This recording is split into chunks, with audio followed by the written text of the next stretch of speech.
sudah mau membantu saya hari ini dalam aksi nyata modul 1.4. Terima kasih Bapak Ibu semuanya, dan semoga nanti apa yang sudah dilakukan membantu saya bisa Allah. Amin. Langsung saya mulai saja nih biar cepat selesai. Kita ini adalah tugas saya dalam melakukan aksi nyata pada modul 1.4. Itu berisi tentang budaya positif, bagaimana kita berperan sebagai guru, sebagai manajer kepada murid-murid kita ketika murid kita atau anak kita melakukan kesalahan-kesalahan yang memang sering terjadi, yang tidak bisa dipungkiri, Bapak Ibu, anak kita memang sedang belajar, jadi banyak melakukan kesalahan-kesalahan yang memang nanti perlu kita perbaiki.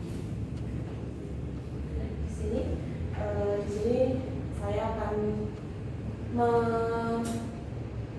menerangkan tentang diseminasi pemahaman dan pengalaman budaya positif.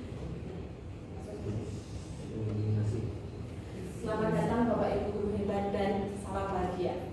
Semoga semuanya dalam keadaan bahagia, sehat, bahagia dan awet muda. Amin. Kalau jadi guru itu awet muda ya Bapak Ibu, karena untuk kita sudah banyak tapi tetap saja muda. Awet muda terus. Nah, di sini kita akan belajar bersama. Kemudian kita akan berkolaborasi. Yang namanya berkolaborasi ini dari saling mendukung. Terima kasih juga dukungannya Bapak Ibu semua sudah mendukung saya sampai detik ini, sampai kali ini. Dan kita akan menunjuk ini termasuk sebagai budaya positif yang sudah terlaksana di SMA 2. Jadi kita sudah saling belajar bersama, kemudian kita saling berkolaborasi dan saling mendukung satu sama lain. Terima kasih sekali dukungannya yang sangat luar biasa ya. Nah, tujuan dari kegiatan ini adalah melaksanakan aksi nyata modul 1.4 dalam pendidikan guru penggerak angkatan 8. Semoga nanti yang mau mengikuti tinggal nanti jadinya angkatan berapa ya? 10 ya, 9 kemarin tidak ada angkatan ya, semua 2. Kemudian berbagi mengenai materi budaya positif, memberi semangat pada rekan guru dalam pelajari topik budaya positif dan dan pelatihan mandiri pada memberi semangat pada rekan guru untuk mempelajari budaya positif dalam pelatihan mandiri pada platform Merdeka Mengajar. Jadi ini di PNM ada topiknya namanya budaya positif, hampir sama dengan ini. Saya sudah mempelajarinya, tetapi juga saya kemarin remedi, tetap remedi. Walaupun saya sudah belajar, ternyata saya masih remedi, nilainya masih 50, jadi masih ada yang kurang paham. Jadi nanti saya akan belajar lagi bersama Bapak Ibu semuanya. Nah, di sini saya akan mengkaitkan ini dengan filosofi Ki Hajar Dewantara. Menurut Ki Hajar Dewantara, pendidikan itu adalah menuntun segala kekuatan kodrat pada diri anak sesuai dengan kodrat alam dan kodrat zaman, agar mereka dapat mencapai keselamatan dan kebahagiaan setinggi-tingginya. Di sini maksudnya adalah menuntun. Menuntun itu berarti nuntun, gitu sebenarnya nuntun anak supaya bisa mencapai keselamatan dan kebahagiaan setinggi-tingginya sesuai kodrat alam. Kodrat alam itu kalau kita di Wonosobo yang disesuaikan dengan suasana yang ada di Wonosobo. Jadi kalau kita pegunungan tidak disamakan dengan di pantai, seperti itu yang dimaksud perjalanan.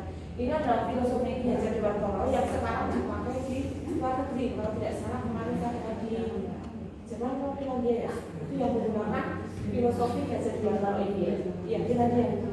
Nah, itu dipakai ternyata pencetus yang di Indonesia ternyata terkenalnya di luar negeri, dipakai di luar negeri, sudah dilakukan di sana. Kemudian kodrat zaman. Jadi anak itu kalau sekarang itu kita lihat zamannya adalah zaman menggunakan smartphone, menggunakan media sosial, menggunakan berbasisnya adalah teknologi. Yang kita mendidik anak sesuai kodratnya mereka, kodrat zamannya sesuai dengan kodrat sekarang. Jadi tidak disamakan dengan dulu. Mungkin kalau saya pun masih melakukan yang sama banyak menulis. Memang betul itu adalah salah satu cara kita untuk membuat anak belajar, tapi tetap disesuaikan dengan program anak sekarang menggunakan program zaman. Pendidikan harus berpihak pada murid dan pendidikan yang menghamba anak. Berpihak di sini bukan kita terus ngurut murid banget, bukan ya. Berpihak itu yang berpihaknya adalah berpihak sesuai dengan program alam dan program zaman tadi. Kita berpihak dan kita memang harus yang namanya kita sendiri itu kita harus berkembang Bapak Ibu. Tidak seperti dulu. Jadi kalau anak-anak sudah bisa menggunakan laptop ya kita paling nggak harus lebih tinggi ya. Laptopnya double makanya. Jadi lebih tinggi. Menghamba pada anak ya. Menghamba pada anak itu bukan terus kemarin saya katakan ya sudah ikut saya kemarin itu bukan musuh budal ya, tapi menghamba itu intinya kita menuntun anak supaya nanti dapat mencapai keselamatan dan kebahagiaan yang sejatinya. Dari filosofi diajar dua tahun lagi akan disebutkan yang namanya profil pelajar Pancasila. Ini yang kurikulum merdeka yang besok kelas 2 sudah mulai mengajar di kelas 11 itu yang kemarin belum kita belajar bersama. Saya sendiri juga kemarin yang kelas 10 juga masih banyak yang belum paham tentang yang namanya profil pelajar Pancasila. Tahunnya yang proyek kelima. Tahunnya itu proyek penguatan profil pelajar Pancasila. Tapi saya juga belum hafal, ada nama itu 6G, ada 6 beriman dan bertakwa kepada Tuhan Yang Maha Esa dan berakhlak mulia, berkebinekaan global, bergotong royong, kreatif, bernalar tulis, mandiri. Ini yang digunakan untuk proyek kelima anak-anak ya, di situ. Jadi dalam profil pelajar Pancasila ini dimaksudkan nanti diharapkan anak-anak kita itu kalau kita sudah selesai dari kegiatan sekolah ini nanti bisa memiliki yang namanya keenam profil pelajar Pancasila.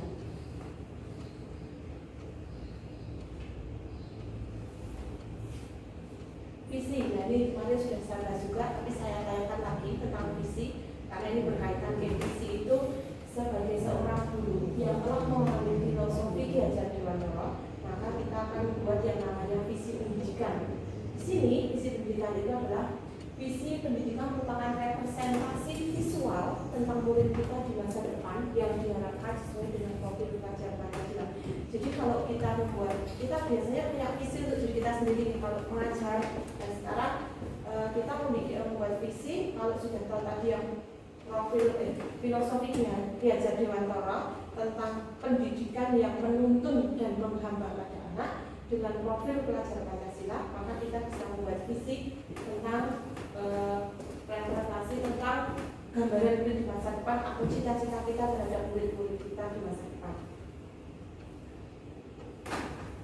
Ada budaya positif, ini ada satu, perubahan paradigma mengajar, disiplin positif, kebutuhan manusia, motivasi diri manusia, posisi kontrol restitusi, keyakinan kelas, dan segitiga restitusi. Dan ini mungkin hal baru ya ibu-ibu, bapak, ibu dan bapak ada disiplin positif, ada motivasi diri yang baru yang ada di sepertinya yang di segitiga restitusi sama posisi kontrol mungkin yang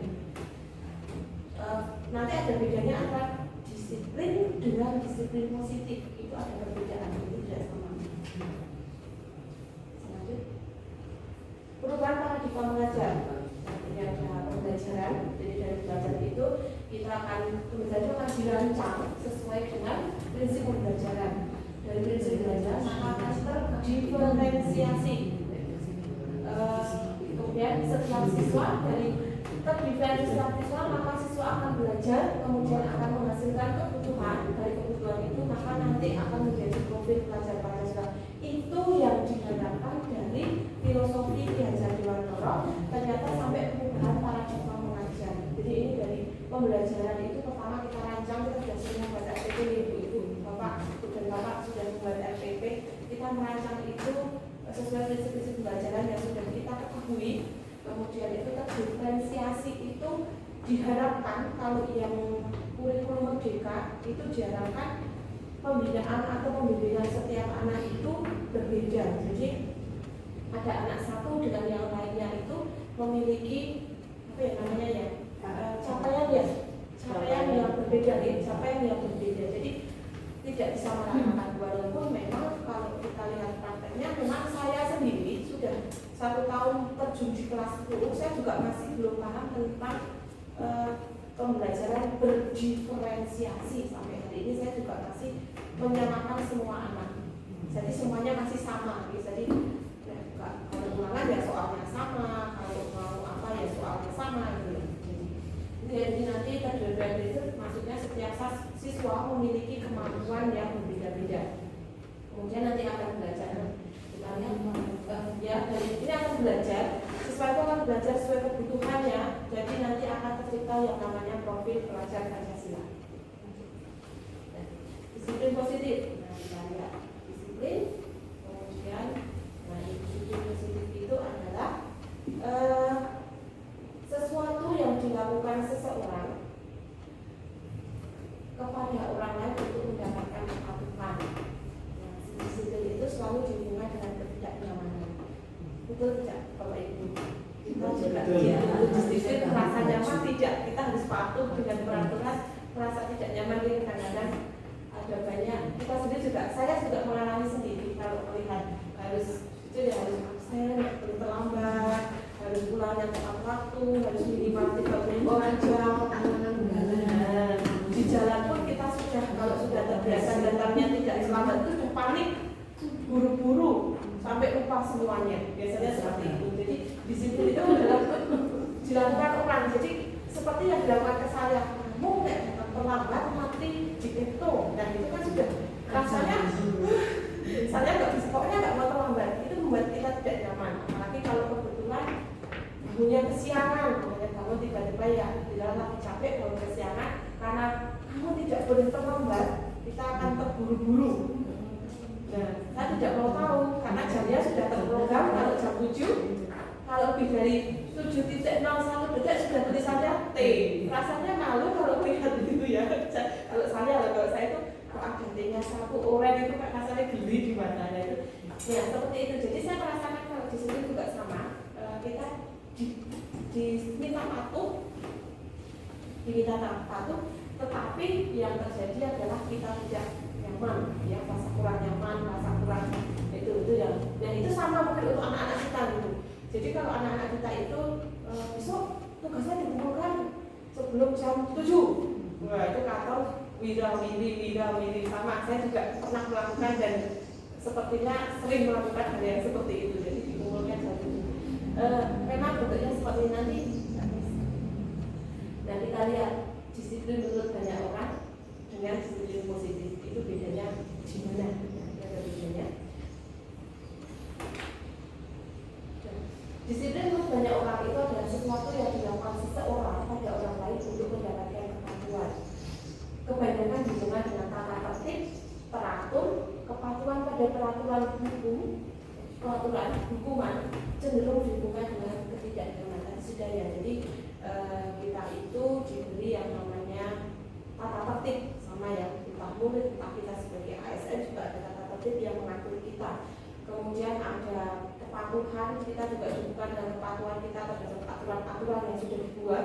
Kemudian cenderung dihubungkan dengan tidak nyaman. Jadi kita kadang-kadang merasa tidak nyaman dengan aturan-aturan tersebut. Itu yang namanya disiplin untuk banyak orang. Disiplin positif. Disiplin positif di sini adalah menurut 2 pakar pendidikan yaitu Giajar Dewantara dan Giajar Dosen mengartikan disiplin sebagai bentuk kontrol diri, yaitu belajar untuk kontrol diri agar dapat mencapai suatu tujuan mulia.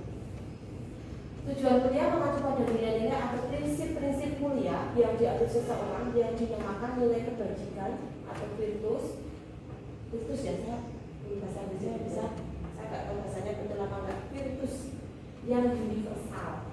Jadi ini sudah dituangkan juga. Jadi Giajar Dewantara itu ternyata setelah saya tahu tentang Giajar Dewantara, ternyata beliau adalah bapak pendidikan yang luar biasa yang bisa mencetuskan yang akan kita gunakan dari beliau tahun 1900 berapa itu sampai sekarang ternyata prinsipnya atau filosofinya masih berlaku, itu masih bisa digunakan sampai 100 tahun yang akan datang ya. Itu di sini ada disiplin kontrol diri untuk belajar mengontrol diri agar dapat mencapai suatu tujuan yang mulia. Jadi kalau disiplin positif itu walaupun kita diberi peraturan yang tadi mengikat, membuat tidak nyaman, tapi dengan adanya kontrol diri kita merasa itu biasa saja. Saya sudah terbiasa, anak-anak misalnya, anak-anak sudah terbiasa bangun 4:30, otomatis tanpa disuruh pun mereka akan siap 4:30. Jam 6:30 sudah sampai di sekolah, tanpa disuruh, tanpa ada peraturan pun, karena sudah bisa mengontrol diri, murid itu akan terbiasa. Ya, jadi tidak perlu menggunakan yang namanya peraturan. Walaupun ada peraturan, memang kita punya peraturan, tapi dengan kontrol diri, maka anak itu nanti sudah bisa mengatur dirinya sendiri. Itu yang dimaksud dengan disiplin positif.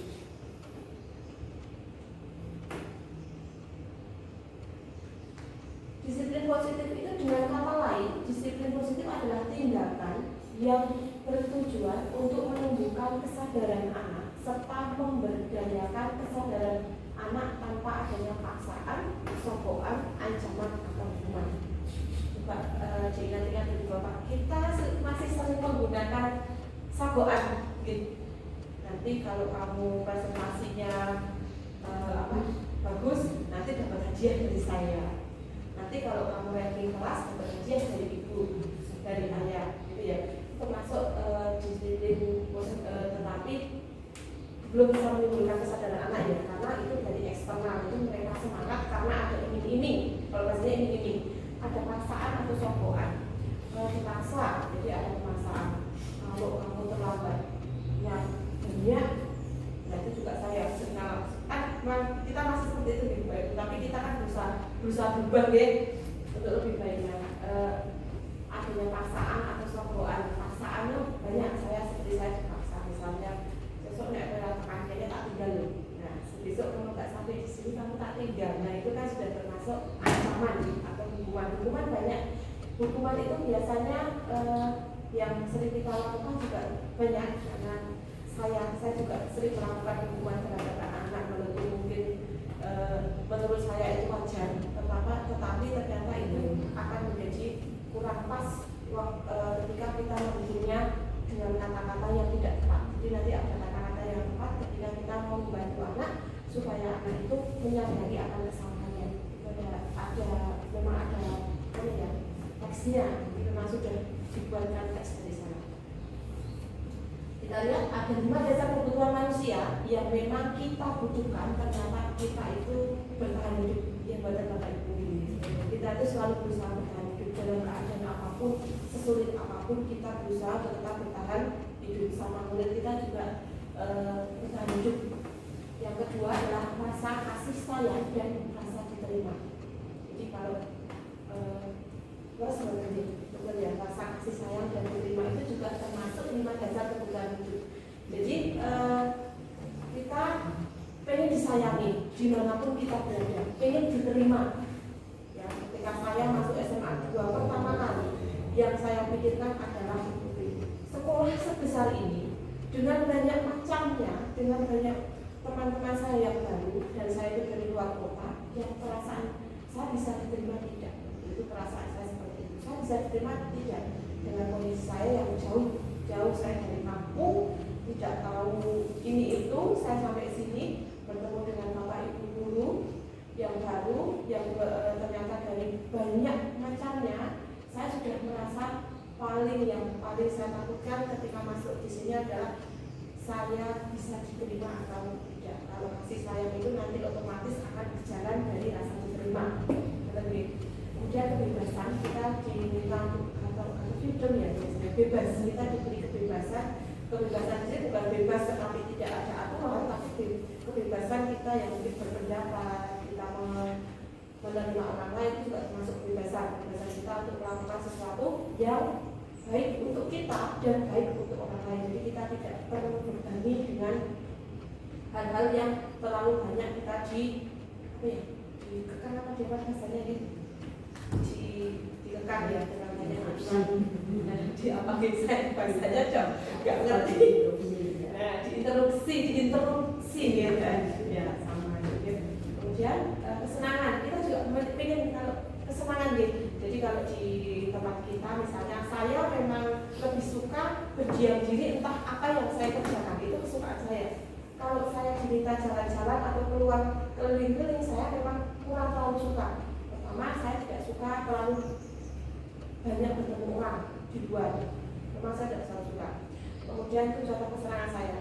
Sama juga kalau melihat kita di depan kita dia kantor dulu saja, ada yang memang sukanya jalan-jalan, ada yang memang sukanya menyendiri, ada yang sukanya pulang, ada yang sukanya cuma tidur.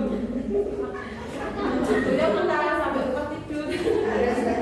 Ada siapa jajan, itu ya. Itu kesenangan kita. Ada yang sukanya kotak atik, nggak tahu apa yang kotak atik itu seperti Kak Atri itu buka laptop nggak tahu ternyata nontonnya berita, dengan buka nontonnya apa, buka Instagram, sekarang sana sini, buka apa itu Shopee, itu kan kesenangan, bentuk kesenangan kita. Kita buka Shopee, check out semua dimasukin keranjang sampai 99+++, nggak ada yang check out. Itu adalah salah satu bentuk kesenangan kita yang membuat kita puas. Saya merasa puas, senang udah nggak belanja ya, enggak Bu, cuma lihat-lihat aja. Yakin, iya Bu, lihat-lihat di rumah Bu, itu udah senang banget ya Bu. Kita merasa bahagia, merasa sedang di mall jalan-jalan. Kita sedang di mall-mallnya kan mau Shopee. Kemudian penguasaan itu adalah seperti merasa apa yang kita kok bio bahasanya. Kalau kekuasaan itu seperti kalau kita itu bukan dikuasai, tapi semacam kita itu apa yang kita bisa itu diterima. Ya itu penguasaan. Jadi kalau ada yang bisa menyanyi, yaitu itu salah satu bentuk penguasaannya diterima. Penguasaannya diterima.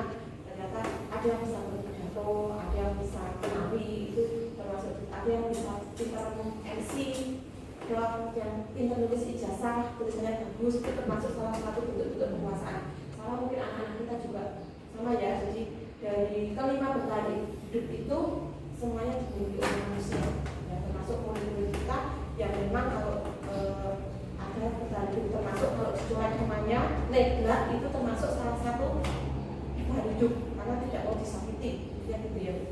Selanjutnya, motivasi manusia itu dalam melakukan sesuatu atau suatu tindakan, manusia itu pasti memiliki dorongan yang disebut motivasi.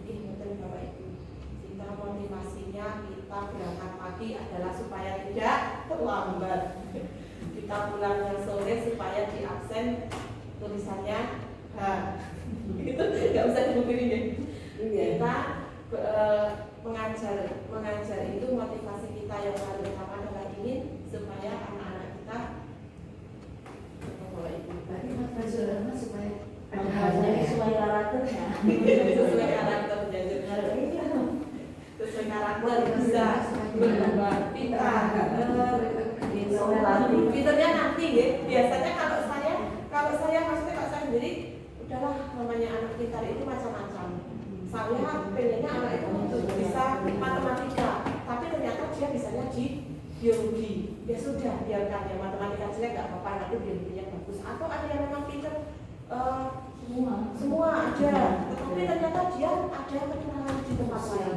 Dia tidak bisa kita, misalnya, mohon maaf, misalnya ternyata keluarganya agak masalah. Ada ya Bu, biasanya kita di bidang semuanya anaknya semangat tempatnya karena ternyata setelah kita tengok belakang ini ternyata ada masalah di keluarga, tapi motivasinya supaya saya tidak berpikiran masalah keluarga saya belajar saja. Ada yang seperti itu, motivasi yang bagus untuk anak itu karena motivasinya positif. Tapi ada anak yang ngomong banget, karena dia ternyata kita tengok-tengok ternyata juga sama ada masalah, ternyata dia melakukannya menggunakan cara yang negatif. Kita lihat seperti itu. Motivasi adalah dorongan yang timbul dari diri seorang secara sadar atau tidak sadar dalam melakukan sesuatu untuk mencapai tujuan. Kalau kita sebagai guru, motivasinya pasti ingin sekali punya murid yang berakhlak mulia. Jelas. Karena kita lihat sopan santun setelah kejadian pandemi, kita rehat 2 tahun ya Bapak Ibu, itu memang kita yang jadi kemarin saya diceritani dari SD, dari SMP, termasuk dari SMA saya kita berbagi cerita. Memang sekarang itu akhlaknya memang sedang berada di level yang memprihatinkan. Ya, jadi anak di rumah pun mohon maaf apa namanya kalau kaki empat yang keluar, anak-anak sama orang tua juga kurang baik, sama tetangga sama yang tua juga suka satunya kurang. Nah itu, jadi kalau saya ingin anak itu kalau keluar dari sekolah dimanapun ini memiliki akhlak mulia, karena berakhlak dulu, kalau nggak salah berakhlak dulu baru berilmu. Jadi kalau nanti otomatis kalau anak akhlaknya bagus, insya Allah nanti ilmunya juga akan mengikuti. Terus 3 motivasi perilaku manusia untuk Jerry Rosen itu yang pertama adalah untuk menghindari ketidaknyamanan hukuman. Yang pertama adalah murid melakukan disiplin karena takut dihukum, merupakan tingkat terendah dari perilaku manusia. Jadi betul ya, jadi kalau murid itu terpaksa melakukan biasanya kalau guru zaman dulu itu bapak ibu gurunya kan luar biasa deh. Wah, saya juga mengalami disiplinnya luar biasa. Saya juga mengalami karena saya pernah dijegat karet. Saya pernah dijegat karet bapak ibu karena tidak mengerjakan PR matematika. Waktu saya sekolahnya di waktu SMP. Tapi saya fair-fair aja waktu itu. Tapi setelah itu masa jerat, saya takut kalau tidak mengerjakan PR, dan itu terbawa sampai sekarang. Saya jadi kalau ada tugas dari siapapun, saya sudah merasa ketakutan kalau nanti saya nggak selesai itu berarti saya dapat apa ya hukumannya. Itu sampai sekarang. Jadi kalau saya diberi tugas, Bu, besok gimana langsung jawab game, itu saya nggak bisa, saya gimana ya. Ternyata motivasi itu motivasi terendah, guys. Baru tahu saya juga pas baca itu. Ternyata kalau kita tahu hukum itu motivasi terendah, saya belum mengerti ternyata. Jadi kalau anak-anak itu takut dihukum, ya berarti motivasi terendahnya mereka karena takut hukuman itu. Termasuk kita malah kalau kita mengenakan helm. Nah itu kan takut ditilang ya. Saya juga sama kalau keluar nggak pakai helm. Dulu waktu ada nggak boleh pakai sendal jepit itu panik di jalan. Saya pakai sendal jepit, yuk gimana ini nanti kalau ketemu Pak Polisi nanti jepret. Sama ibu saya pernah tak WA, Bu, tadi saya perginya sama Dio lupa nggak pakai, Dionya lupa nggak pakai helm. Nanti tiba-tiba ada surat dari Pak Polisi, anu ya Bu, diantar ke Wonosobo. Bilang gitu, ibu tanya berapa hari, ya kira-kira seminggu kok anaknya ya Bu, kan itu motor masih, kalau ibu saya Wonosobo terus. Iya, itu Pak tunggu sampai seminggu. Orang kok nggak ada surat katanya. Itu kan sudah takut dihukum ya. Saya, nanti saya harus bayar juga. Ini ya itu sudah termasuk. Ternyata saya sudah termasuk juga. Motivasi saya sudah. Kita lihat yang selanjutnya adalah untuk mendapatkan imbalan atau penghargaan dari orang lain. Betul tidak, Gitu. Jadi kita itu pengen kalau kita pengen kalau saya pengennya tidak rajin atau ya enggak. Itu kan termasuk motivasinya. Murid melakukan disiplin karena menginginkan ibadah merupakan satu tingkat di atas motivasi pertama. Jadi ketika kita nilainya baik. Nanti kalau kamu sama ya, coba kalau kita lihat anak yang ikut lomba lomba itu ya kan, ada yang sudah mendengar kalau ikut lomba nanti menang nilainya minimal 8 misalnya. Itu kan sudah termotivasi. Jadi mereka jadi senang, sosok aku sebetulnya mau lomba menang sebenarnya itu. Nah, kadang anak salah persepsi, yang ikut nggak menang, tahunya juga ikut dapat nilai 8. Kadang-kadang ada seperti itu, ada yang ada tapi kasus khusus gitu. Nah, ya itu kan sudah tambahin. Nah itu kan termasuk mengikat imbalan. Sama kalau saya sama anak saya, justru saya tidak pernah memberi imbalan apapun. Kalau diberitahu wali kelasnya, Mbak Ria, kalau semester ini rankingnya 20 KC-nya cuma 0,2 di komanya sama yang nomor pertama. Saya tidak pernah mengucapkan selamat, saya tidak pernah memberi apapun, saya tidak pernah menjanjikan apapun. Saya biasa aja. Jadi kalau saya lihat raportnya bagus Mbak, oh ya sudah. Saya Saya nggak pernah tanya kamu yang kurang di mana, apa paling mbak ini materi ini kamu agak kurang, ditambahi aja ya. Saya nggak pernah bilang apa kamu bagus, nilainya bagus, dikasih apa, nggak pernah. Saya memang jujur sama anak saya nggak pernah memberikan dia apapun. Saya nggak pernah meminta untuk kamu harus seperti ini. Misalnya anak saya itu lomba pun, saya tidak pernah mengatakan mbak, kowe kudu juara, kamu juara, nggak pernah. Nggak juara yang nggak tak apa-apakan, juara yang nggak tak apa-apakan. Saya penting jajan. Udah, sampai di sini dalam apa jajan. Udah, jadi anak saya memang saya takutnya seperti saya dulu. Saya kan juga korban seperti ini. So, dimarahin kalau saya nggak masuk 10 besar gitu. Karena setelah saya ikut pakai saya dan saya juga mendapatkan hukuman, sering mendapatkan hukuman, didik, juga uya, nggak boleh masuk rumah, dikunci dari dalam, itu kan. Saya luar biasa memang, tapi saya kalau saya lihat sekarang, saya senang karena ternyata itu kedepannya saya juga bagus untuk saya.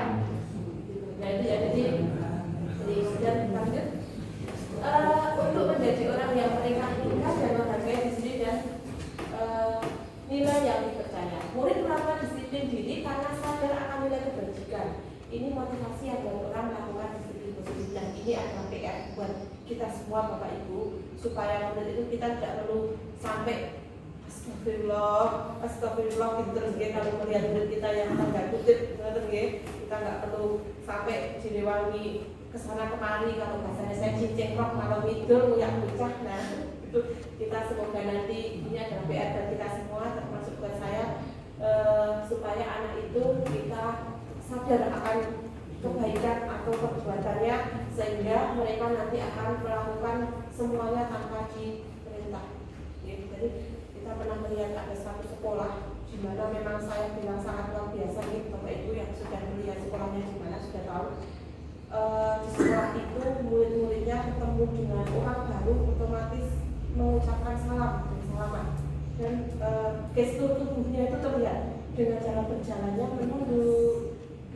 Kita melihat sendiri ada satu sekolah dan kita sebutkan kemarin sudah itu saya sampai di ya Allah, itu anak laki-laki kenapa seperti itu, semua laki-laki yang perempuan juga. Itu mohon maaf, saya boleh ambil sepatu saya. Ya itu kan depan saya ada, ibu ini tasnya saya geser sedikit ya bu, saya masuk. Padahal kita di situ adalah orang yang tidak dikenal sama sekali. Itu kan berarti mereka sudah sadar bahwa tingkah laku sopan santunnya mereka itu menunjukkan kualitasnya mereka. Walaupun anak-anak itu memang kalau dalam tanda kutip sekolahnya saja, kalau zaman dulu termasuk sekolah sing kumpulannya bocah kayak orang, tapi saya luar biasa dan saya memang salut sekali dengan sekolah itu. Dan itu bagaimana ya, saya kata, coba kalau di SMA juga seperti ini, boleh sungguh luar biasa Bapak Ibu gurunya, luar biasa. Gitu ya, mungkin yang belum tahu nanti tak sebenarnya nanti saya nggak mau sebut lagi sih. Ya sudah tahu, sudah mengalami, pasti hatinya ya Allah, kenapa anak-anak saya, bagaimana caranya anak-anak saya bisa seperti ini, pasti seperti itu. Di sini dengan identitas gagal itu yang pertama, hukuman.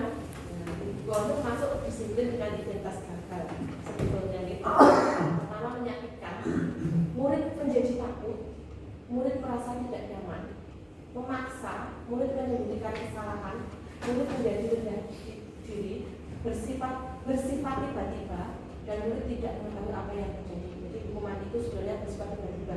Contohnya kalau ada yang terlambat, sudah kamu tarik nafas 10 kali. Itu termasuk hukuman yang bersifat tiba-tiba, karena kita sudah jengkel, ya percaya atau saya kalau di tempat saya udah nafas 10 kali ya udah. Nah itu maksud saya suruh sebenarnya 10 kali itu termasuk hukuman itu bersifat tiba-tiba. Jadi kita tidak menuntut peraturan. Kemudian penghargaan tidak efektif, walaupun kita merasa lembaga selama ini efektif ya Ibu, Bapak Ibu, ternyata penghargaan itu termasuk tidak efektif, dapat merusak hubungan, merampas hak dalam menghargai diri, mematikan kreativitas murid, menghukum dengan sistem ranking. Jadi walaupun kalau sampai sekarang kita lihat kita sering memberi penghargaan kalau di kelas misalnya yang sering maju nanti akan dikasih apa, yang nilainya bagus akan dikasih apa.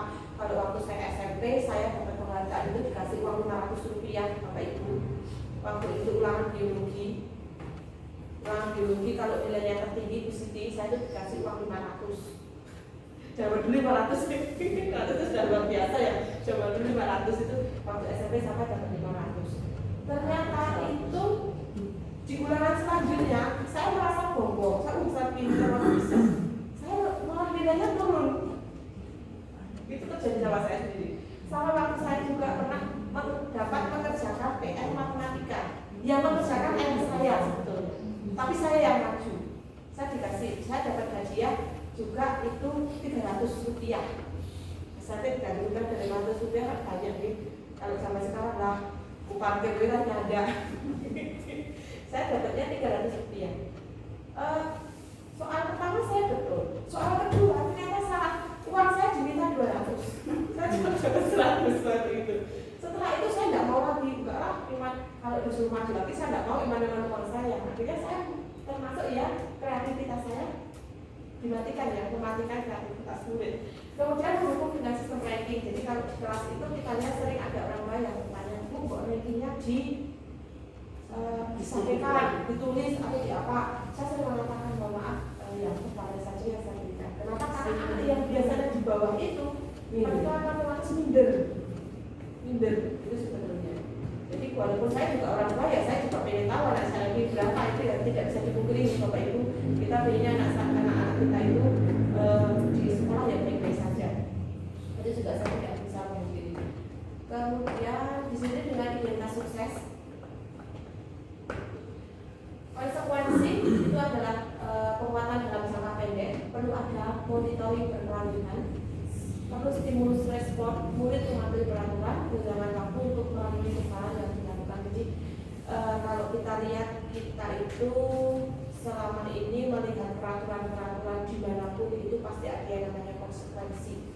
Kita tidak memakai, tidak memiliki SIM, contohnya kita konsekuensinya nanti ditilang.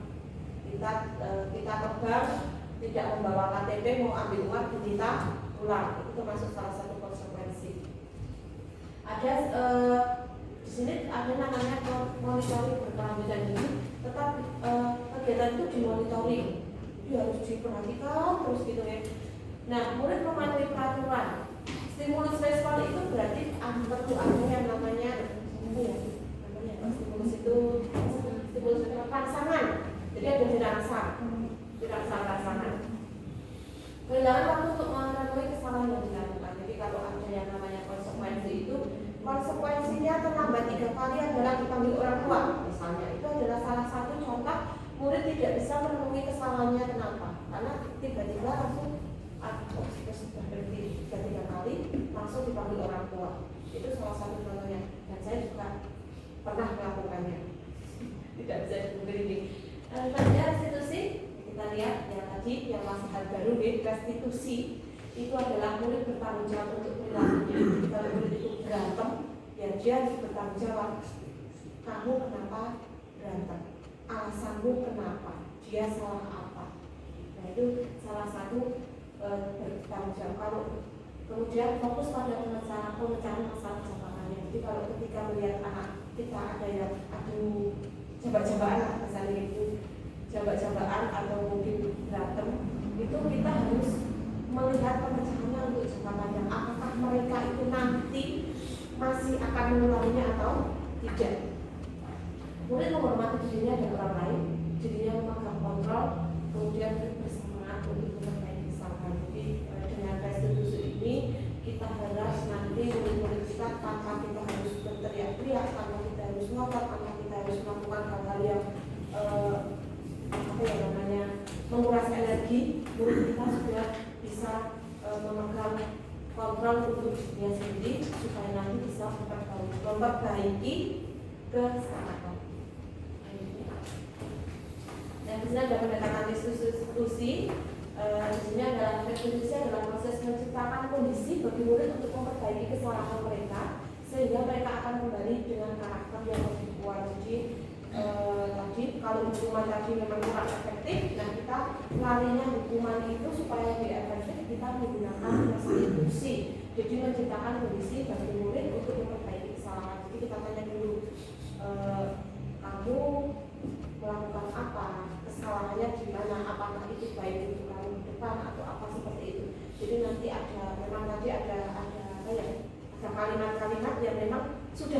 gunakan, tetapi kita kurang efektif mungkin deh, karena masih ada penekanan sebagai tertentu. Kita sudah sering menggunakan kalimat itu nanti. Ciri-ciri restitusi adalah yang pertama bukan menebus kesalahan. Jadi bukan menebus kesalahan, jadi bukan sebagai konsekuensi tadi. Memperbaiki hubungan, ada tawaran, bukan paksaan. Jadi ada tawaran. Kamu caranya perbaikinya bagaimana? Itu tawaran. Kemudian menuntut untuk melihat ke dalam diri, mencari kebutuhan dasar yang mendasari tindakannya, fokus pada karakter dan tindakan, menguatkan dan fokus pada solusi. Jadi restitusi ini adalah kita mencari solusi. Jadi solusinya yang seperti apa yang terbaik ketika anak itu melakukan kesalahan atau membuat masalah. Nah, di sini ada perbedaan hukuman, konsekuensi dan restitusi.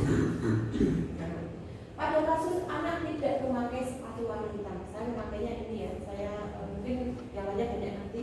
Guru menghukum berdiri di depan kelas, aku menulis di buku, saya tidak akan mengulangi 100 kali. Guru marah dan murid menjadi takut. Ya sama ya, mungkin saya pernah guru marah dan murid takut itu saya sering melakukan. Nulis dulu saya pernah jadi korban nulis kok.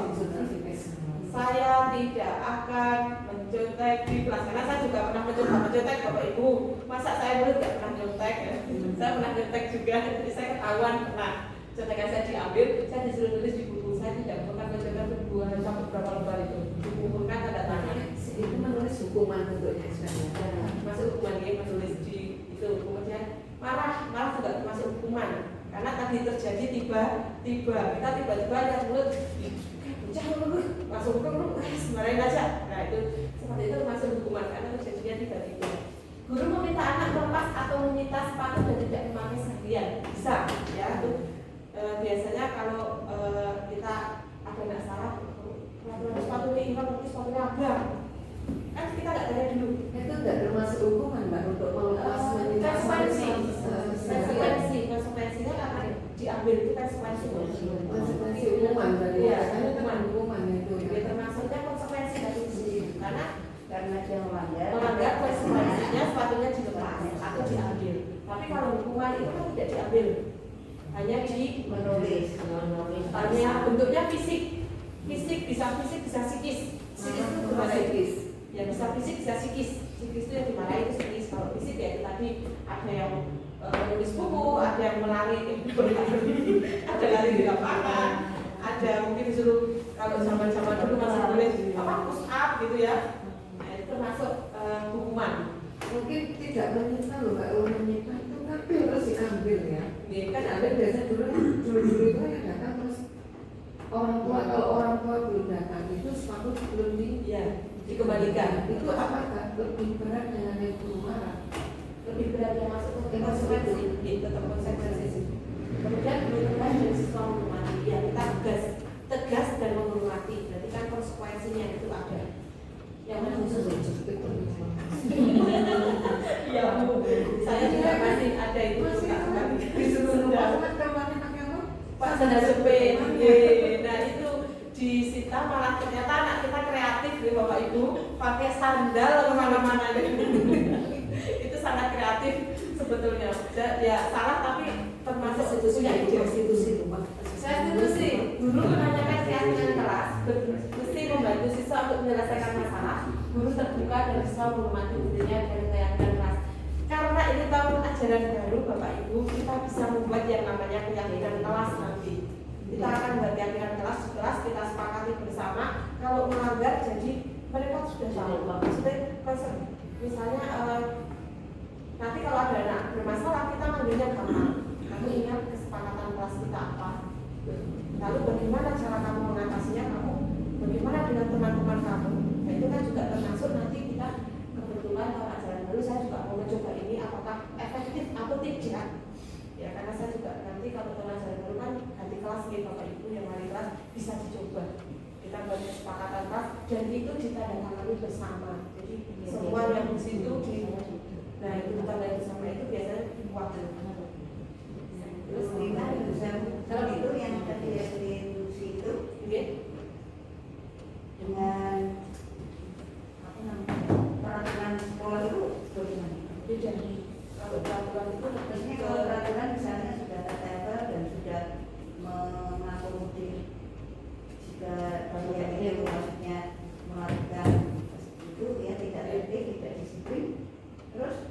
guru itu masih membuat peraturan di kelas itu? Boleh, tidak apa-apa. Itu kan untuk keyakinan kan dari untuk kita untuk mengontrol anak-anak kita bisa jadi bisa di sekolah itu kalau yang lebih enak mah keyakinan sekolah. Maksudnya nggak seperti ya dulu, maksudnya kan kemarin ada anak itu ada peraturan di dalam suatu guru, terus dia itu kan melakukan kesalahan, akhirnya dia itu tidak sekolah yang tadi itu, apa dia tidak sekolah karena kalau terlambat dihukum sama guru tersebut, kemudian hukumannya itu memberatkan bagi dia. Akhirnya orang tuanya itu telepon, apakah semua guru itu kalau menghukum seperti ini gitu. Itu bagaimana? Ya, kalau itu ya maksudnya hukuman gitu, walaupun peraturan tapi kan Sudah ada sanksi. Biasanya itu kan nggak ada peraturan di dalam belum ada ya. Terus anaknya itu kalau jangan lambat atau melakukan kesalahan dihukum sama guru tersebut. Lah dia cerita di rumah sama orang tuanya, begitu dia melakukan kesalahan, contohnya tidak terlambat, dia bukannya masuk ke sekolah tapi balik ke rumah gitu karena takut dihukum lagi Sama buku itu ya, ya. tidak sama guru tersebut gitu. Akhirnya kan jadinya malah dia ketakutan. Berarti tadi Kalau 5 menit terlambat, tapi malah seharian jam ya itu kalau kita membuat kita tidak punya yang sesuatu yang kuat ya. Nah kalau kita buat keyakinan keras kita punya kuat.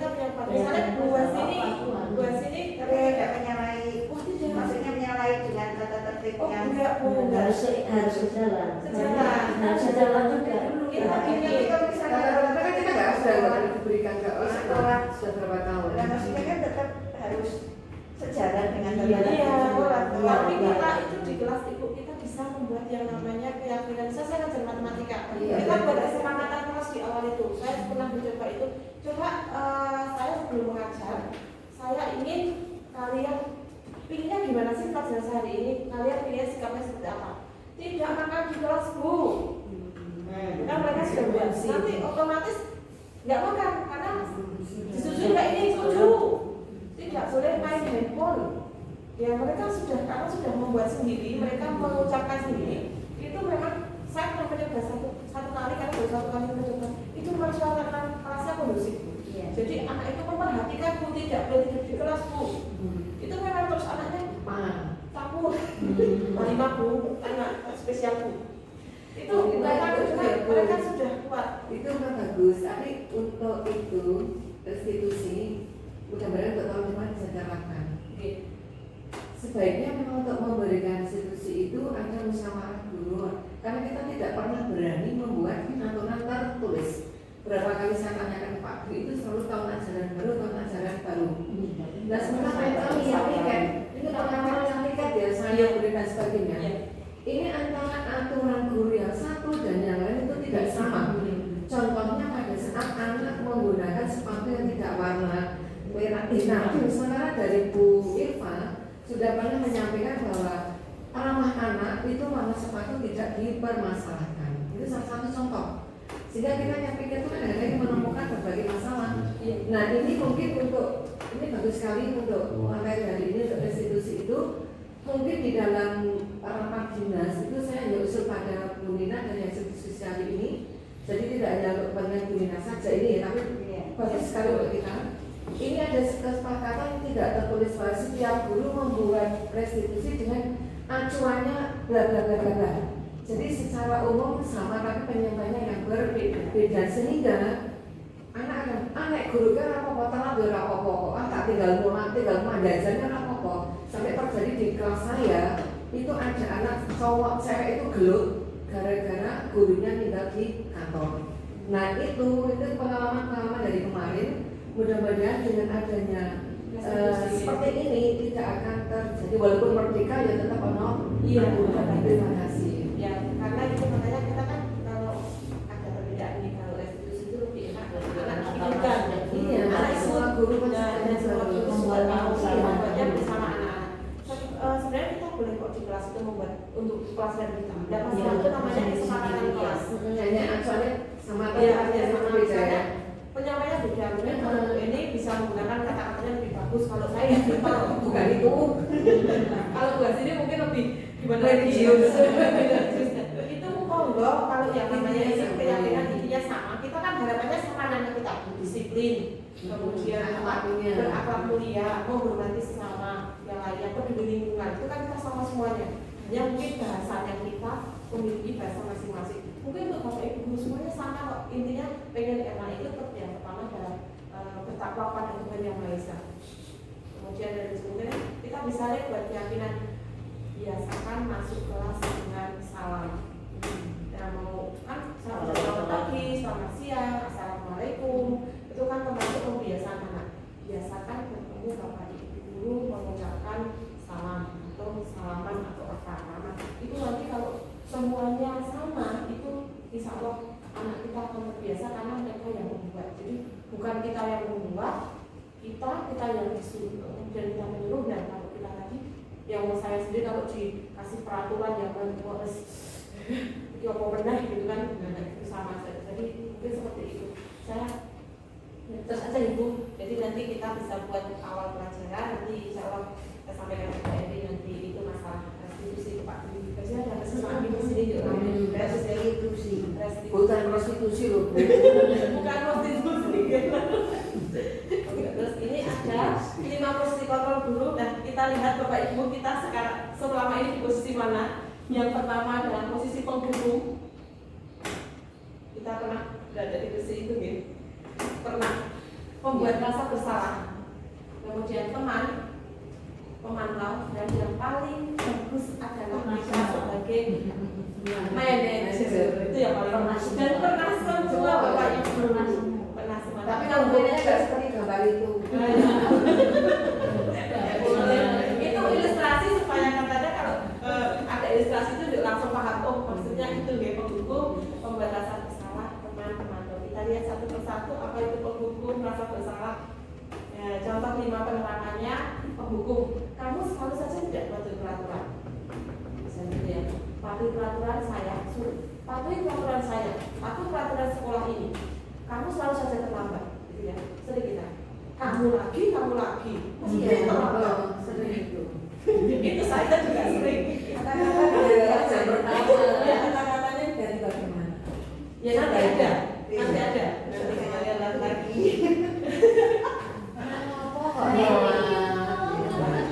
Sama itu walaupun bahasanya harus nanti sama. Mau pakai bahasa Maunya apa? Bagaimana masuk menghukum ya? Ya masuk penghubung. Maunya apa? Kue kan ini jam biru kayaknya itu nanti menghukum. Bukan itu. Oh, Pertanyaan kalau pertanyaan. pertanyaan suruh orang Nah itu termasuk bukan. Kita sudah melakukan sebetulnya, tapi itu seperti itu. kebanyakan membuat rasa bersalah. Ibu kecewa dengan sikapmu. Bagaimana jika kedua orang tuamu tahu kamu seperti ini? Apakah kamu tidak kasihan sama ibu? Anak itu rasa bersalah. Iya, rasa bersalah. Orang Kamu nggak kasihan kau sama orang tuamu? Juga sering tapi seperti anaknya itu mas. anaknya ya sama. Tapi juga kadang-kadang kalau kita lagi sayang banget, capek banget, anaknya nggak bisa kondusif, buat tolong lah kasihan sama ibu, tak saya sama bunda ya, tak mau didengarkan dulu. Itu kan juga termasuk pembatasan bersalah gitu. Itu satu kelas. Selanjutnya teman lagi. Bismillah tidak ibu, kita belajar bersama-sama tentang sayang mengingatkan berarti. Supaya kita nanti diingat murid, ibu itu kalau bicara sama saya itu merasa hari, baik, nggak pernah mau, walaupun itu mau ke sana, tapi nggak ada yang menyakitkan gitu ya. Ayo, tolonglah bantu ibu, tolong manis tolonglah bantu ibu, sering ya kayak itu. Kita ya sudah, tidak apa-apa. Nanti ibu bantu-bantukan. Itu mungkin untuk anak-anak kecil ya. Ya kalau kita bisa tolong, sini tolong ambilkan buku. Tolong itu saya minta tolong dibelikan jajan ya, itu kan termasuk teman. Tolong ambilkan pensil saya, itu juga termasuk teman. Jadi ya sudah saya beres-beres terus ya udah nggak apa-apa, besok saja. Itu termasuk kita seperti posisi teman. Merasa anak itu kita temannya. Kemudian pemantau peraturannya seperti apa. Ya, kalau kita punya peraturan, konsekuensinya apa jika kamu terlambat lebih dari 3 kali. Sanksinya apa jika kamu mematuhi peraturan, tidak mematuhi peraturan. Jadi kita lihat ya Bapak Ibu. Jadi di pemantau itu sudah ada, kita sudah ada detailnya tadi yang konsekuensi tadi. Jadi pakai konsekuensi terakhir posisi yang paling tinggi. Masih ingat dengan keyakinan kelas kita, memang sebelum kita masuk ke sini kita harus buat tadi kesepakatan atau keyakinan kelas. Nggak apa-apa kita sebagai wali kelas buat untuk anak kita, karena kita berhak mengontrol anak-anak kita supaya mereka tadi keluar motivasi dalam diri. Kita berkeyakinan itu. Apa yang kita yakini di kelas? Misalnya kalau di kelasnya kita nanti membuat yang hadir tepat waktu. Jadi apa yang diyakini? Hadir tepat waktu itu, hadir tepat waktu Pak. Jadi kalau kamu hari ini kamu termasuk sesuai tidak dengan keyakinan kita. Tidak tahu apa yang akan kamu lakukan nanti. Mungkin seperti itu nanti bahasanya. Apa rencana yang akan kamu perbaiki untuk apa rencana yang akan kamu lakukan untuk memperbaikinya? Jadi kita memberi solusi, menambahkan solusi. Jadi kita sebetulnya sudah sering melakukan, tapi mungkin karena bahasanya, ya namanya bahasanya pasti saya bahasanya saat ketik, saat ketulis, saat proses, saat ketemunya ya. Jadi itu anakku. Iya itu salah. Pada situ anakku. Untuk melakukan Ini untuk harusnya Bu. Semalam udah saya itu dengan ekling.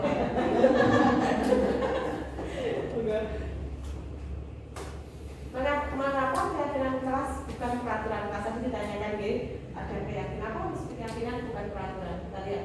Mengapa kita mempunyai peraturan? Mengenakan helm ketika mengendarai sepeda motor? Kenapa Bapak Ibu? Selamat mencuci tangan sebelum makan. Apalagi waktu kita ingat waktu pandemi kita harus menggunakan masker, mencuci tangan dan lain sebagainya. Kita yang pertama ingin tahan hidup dan kesehatan. Itu kan keselamatan berarti. Kita lihat kemudian nilai keselamatan atau kesehatan inilah yang disebut sebagai keyakinan, yaitu nilai-nilai kebajikan universal yang disepakati secara tersirat dan tersurat. Kita memakai masker waktu kita pandemi itu secara otomatis. Dia benar Bapak Ibu. Kita kan pengennya sehat, terlalu dari dalam diri. Artinya, keyakinan kelas adalah salah satu disiplin positif yang dapat kita terapkan dalam membangun budaya positif di sekolah.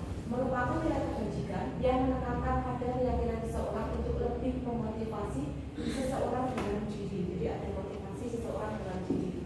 Itu yang namanya nanti budaya membangun budaya positif. Kita lihat peraturan kelas dengan keyakinan kelas. Ini bahasanya tadi yang ditanyakan. Lalu bahasanya bagaimana? Dilarang makan saat pelajaran. Jadi saya walaupun sudah pernah membuat kesepakatan, ternyata bahasa saya masih tidak bagus. Karena masih peraturan gitu. Dilarang membuka saat pelajaran berlangsung. Untuk melakukan itu. Datang ke sekolah tepat waktu. Ternyata juga termasuk peraturan gitu ya. Dilarang mencoret-coret tembok, dilarang buang sampah sembarangan. Berarti kalau kita melihat tulisan dilarang buang sampah itu peraturan gitu. Keyakinan keras saling menghargai dan peduli sesama dan lingkungan. Jadi ada keyakinan saling menghargai sama teman-teman, sampai kalau ada teman yang sedang mengerjakan tugas yang menghargai. Tepat waktu dan aktif dalam kelas. Jadi bahasanya kita ganti tepat waktu, aktif dalam kelas. Berarti pelajaran memperhatikan. Mengerjakan tugas tepat waktu. Bekerja sama dalam menjaga kebersihan kelas. Jadi kita ganti bahasanya nanti. Mungkin Bu Eni kalimat positifnya nanti bisa dibantu teman-teman. Kalau Pak Tri juga yang bahasa Indonesia. Kalau saya tidak, ini saya harus mencari referensi kalimat positif yang seperti apa. Ya itu versi A. Saya tipe buat sini.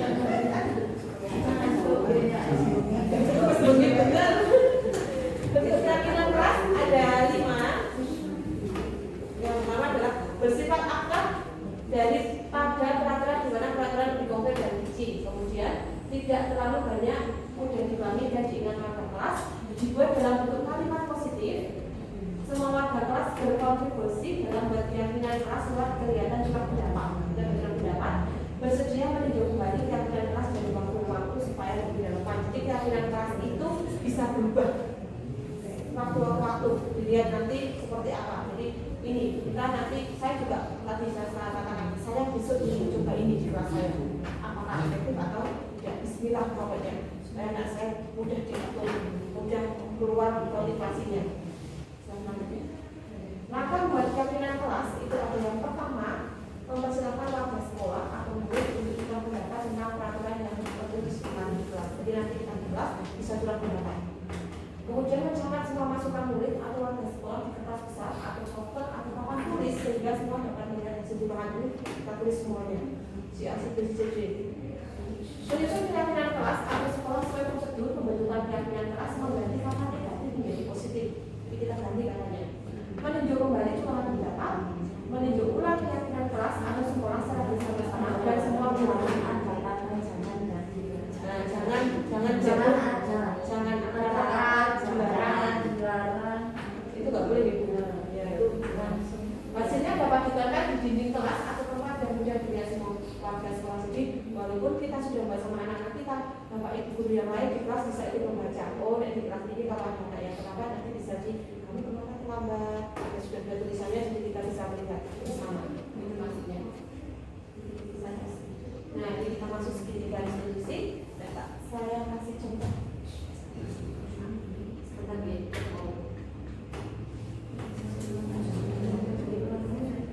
Ini contoh saya membahas segitiga institusi. Mohon maaf ya,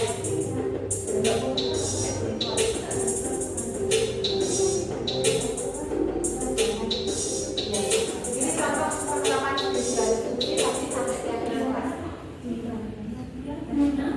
Itu video saya ya, mohon maaf. Videonya asal edit.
penerapan segitiga restitusi dari tadi yang dari awal saya sampaikan ada ini.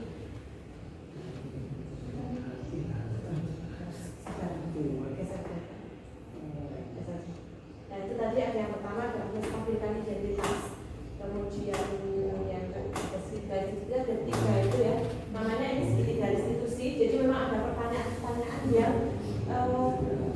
harus dilakukan supaya kita bisa sampai menanyakan keyakinan. Jadi yang pertama adalah menstabilkan identitas, yang kedua adalah validasi tindakan yang sama, yang ketiga adalah menanyakan keyakinan supaya nanti motivasi dari siswa otomatis keluar. Dari yang pertama itu adalah setiap orang pasti punya kesalahan, setiap orang itu pasti salah. Kemudian kamu bukan satu-satunya yang pernah melakukan kesalahan. Boleh seperti itu nanti kalimatnya. Bapak itu mungkin lebih bilang ya, lebih bisa. Kalau saya itu pokoknya tolong saya biasanya. Validasi tindakan yang salah, maksudnya adalah cara yang adakah cara yang lebih efektif ya, untuk mendapatkan apa yang kamu butuhkan. Jadi nanti validasi tadi seperti tadi saya pertanyaannya kenapa kamu melakukan itu?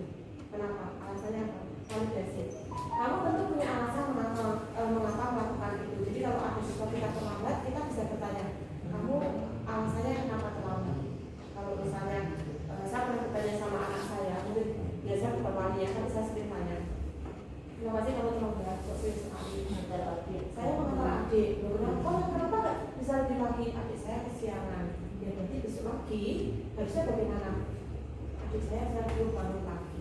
Dan memang itu efektif untuk 2-3 kali. Efektif maknanya tidak terlambat. Tapi kemudian mungkin lupa, terus kita harus sering mengingatkan.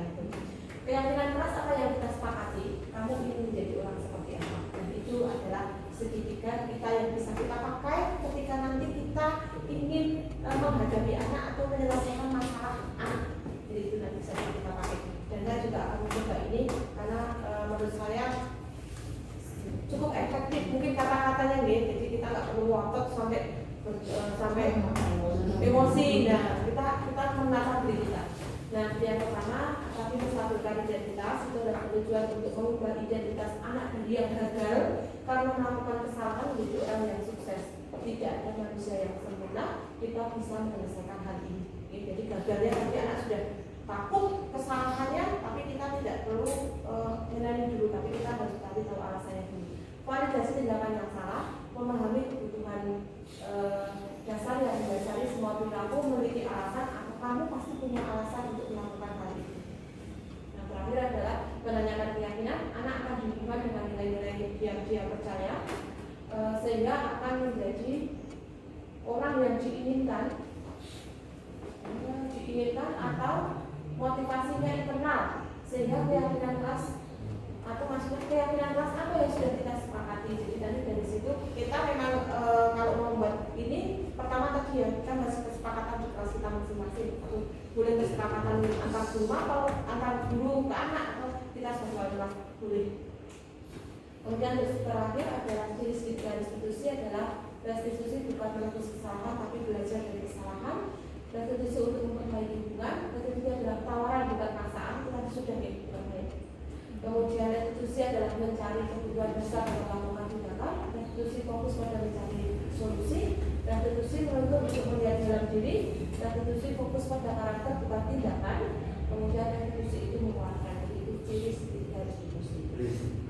Nah, penerapan disiplin positif itu akan terjadi jika kita sebagai guru memiliki standar pemikiran yang baik, ya. Kita sudah dari secara yang baik, di mana guru mampu berefleksi dengan pada posisi kontrolnya saat ini, bagaimana perjalanan dirinya menjadi seorang among atau posisi manajer yang menentukan murid menjadi insan mandiri, merdeka dan bertanggung jawab. Itu adalah cita-cita kita semua Bapak Ibu, kita ingin menjadi among itu yang ngomong, seperti among itu ngomong.